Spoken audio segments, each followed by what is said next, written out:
Bonjour, je suis Charlie Deloire, je suis romancier et scénariste et je viens de terminer une série qui s'appelle Sous contrôle. C'est une comédie politique qui raconte l'histoire d'une nouvelle ministre des Affaires étrangères qui doit gérer le premier jour de son mandat une prise d'otage au Sahel. Selon vous, Marie Tessier, qu'est-ce qui devrait être fait? Mais il faut se retrousser les manches, voilà. Mais il faut y aller vraiment. C'est plus le moment de faire de la réelle politique. Bonjour Marie, vous allez bien? Oui, et vous, Monsieur le Président? Vous avez fait tout ce que vous pouviez dans l'humanitaire. Il est temps d'agir à un autre niveau, en tant que nouvelle ministre des Affaires étrangères. Pardon? Le point de départ, c'était un article dans Le Monde sur les otages d'Areva Arlit qui montrait des dysfonctionnements dans le processus de négociation. Et je me suis dit, mais voilà, à un moment, les terroristes ne savaient plus avec qui discuter. Ça faisait longtemps que je voulais faire une série sur le monde de la politique avec des références un peu écrasantes qui étaient Armando Iannucci, VIP, mais avant de Thick of It ou In the Loop.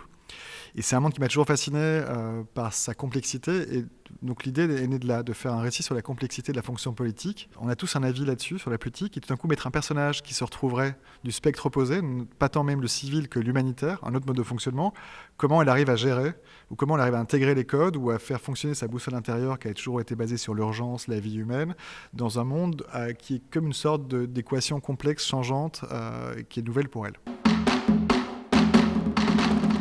Il y a la vie de 5 personnes qui dépendent de toutes ces négociations avec leur absurdité, leurs failles.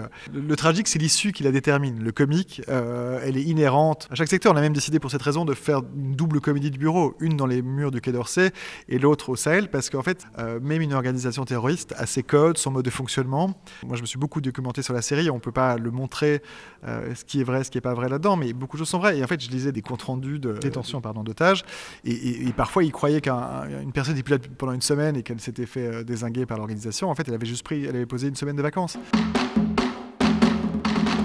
Et quand on parlait tout à l'heure en off de Fleabag, la comédie, c'est plein de choses la comédie, mais avant tout, c'était une définition de Peter Ustinov que j'aime bien, qui disait c'est une façon de dire de façon drôle les choses sérieuses. Et qu'on peut voir ça comme une forme ou de pudeur ou de manière d'arriver à mieux digérer la réalité. Et voilà, mais je trouve qu'elle a un côté aussi, elle parle aussi immédiatement. Et ça, c'était une phrase de Phoebe Waller-Bridge, c'était de dire la comédie désarme. Donc en fait, quand la vérité arrive derrière la comédie, eh bien, en fait, elle vous atteint presque un peu plus. Alors que quand vous mettez dans le contexte d'un drame, vous êtes déjà dans le drame. Et puis après ça, c'est une question de nature aussi. Moi, c'est fondamentalement ce que j'aime, c'est ce que je regarde aussi. Donc c'est ce à quoi j'avais envie de m'essayer.